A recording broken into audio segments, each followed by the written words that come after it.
Hola, mi nombre es Gisela Alonso Palacios Rodríguez, soy estudiante de la maestría en Educación Media Superior de la Universidad de las Américas Puebla y el día de hoy les platicaré un poco sobre legislación educativa como parte de la tarea núcleo de la misma asignatura.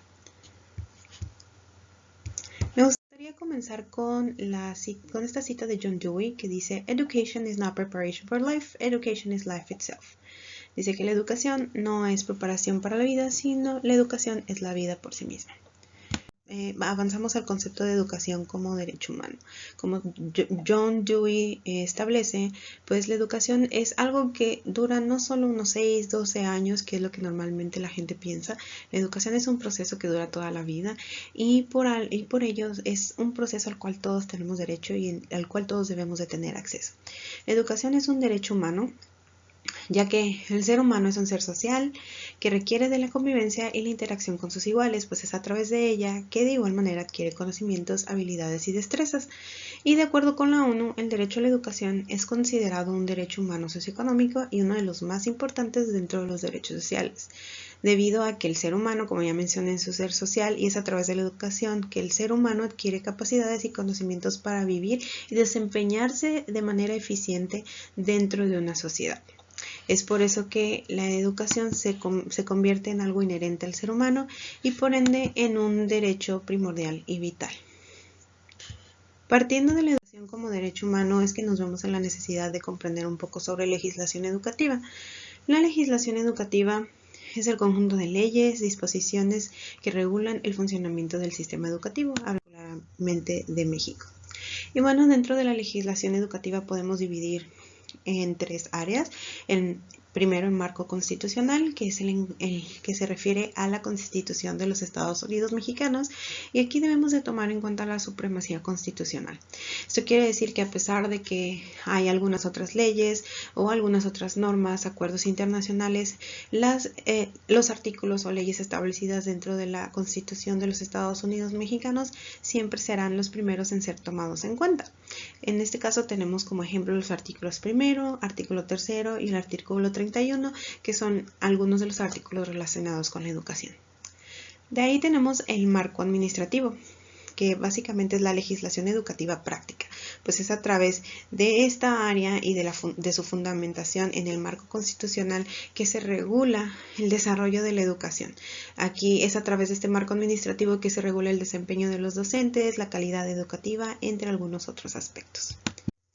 Posteriormente tenemos el marco internacional, que son el conjunto de acuerdos y normas establecidas por organismos internacionales y que impactan la política educativa de nuestro país. Profundizando un poco en el marco institucional, podemos ver que tenemos el artículo tercero, que es el que establece el derecho a la educación. El artículo tercero establece que toda persona tiene derecho a la educación y que el Estado deberá garantizar la educación básica, media superior y superior. Asimismo, define a la educación básica y media superior como obligatorias y da algunos otros detalles de este derecho humano que todos tenemos. El artículo 31 define las obligaciones de los mexicanos, entre las cuales podemos encontrar la responsabilidad de enviar a nuestros hijos o menores de 18 años a nuestro cargo a las escuelas para que puedan recibir la educación estipulada como obligatoria, es decir, la educación básica y la educación media superior. Asimismo, detalla que parte de la responsabilidad que tienen los mexicanos implica el participar en el proceso educativo de sus hijos o de los menores a su cargo, al igual que realizar la supervisión de su avance y de su desempeño y garantizar que efectivamente se esté cumpliendo este derecho a la educación. A veces esta obligación se nos olvida como adultos, como integrantes de una sociedad, y creemos que al no ser partícipes directos o no ser actores directos de ese proceso de enseñanza-aprendizaje, al no ser el docente o el alumno, pues no tenemos ninguna obligación y nos deslindamos completamente de ello. Y pues este artículo establece que no es así. De ahí tenemos el artículo 73, que es el encargado de establecer esta coordinación de la educación a nivel nacional, sin importar si es una escuela rural, una escuela secundaria, una escuela pública, privada, cualquier tipo de institución educativa.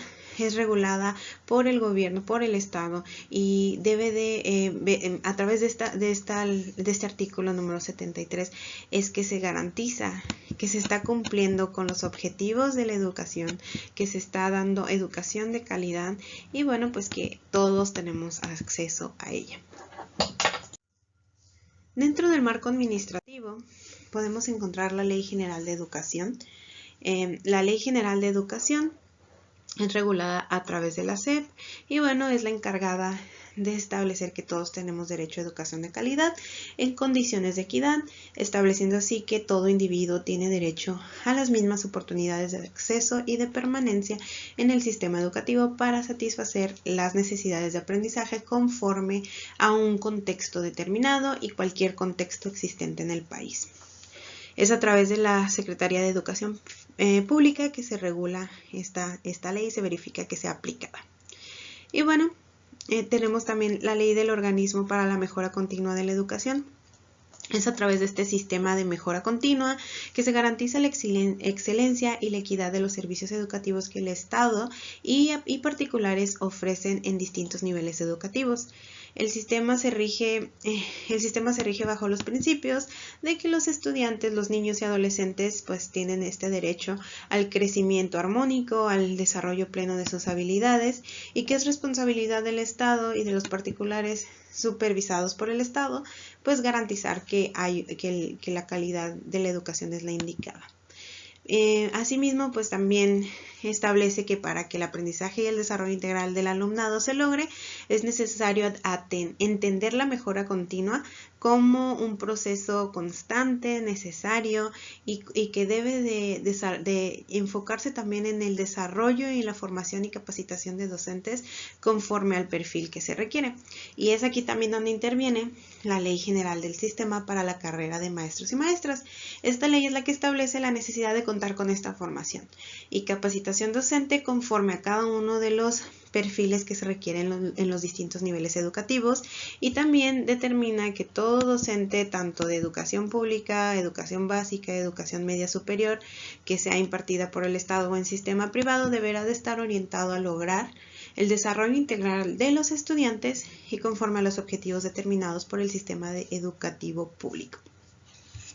Bueno, además de estas tres principales leyes, tenemos también la Ley de Responsabilidades Administrativas de los Servidores Públicos, el Código de Conducta de la SEP, el Código de la Ética de la SEP, que son los encargados de regular el comportamiento que los docentes tienen dentro de su servicio.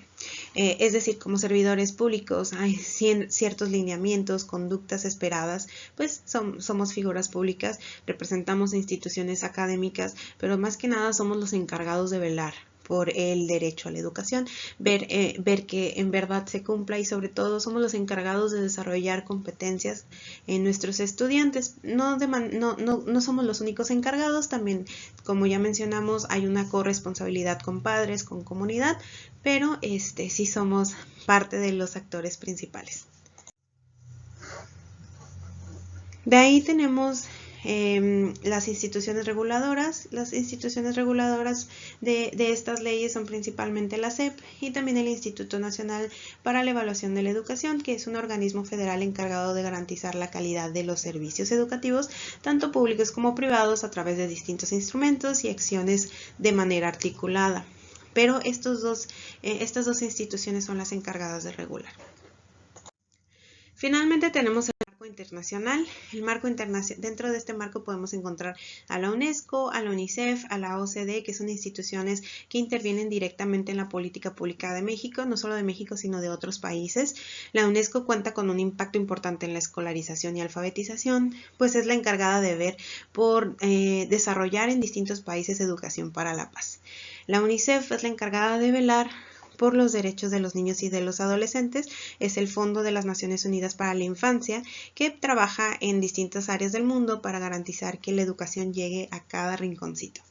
Y de ahí tenemos a la OCDE, que esta es la Organización para la Cooperación y el Desarrollo Económico y es la encargada de diseñar mejores políticas para una vida mejor, promover el desarrollo de las economías y pues para esto se requiere educación. Es por eso que se relaciona íntimamente con las políticas educativas. Como conclusión, creo que es importante conocer las regulaciones de la educación, más que nada puesto que nuestro desempeño docente se fundamenta en ellas. También considero que hay una gran carencia en la formación en el área legal. Es un área en la cual no se nos educa a profundidad como docentes, como profesionistas.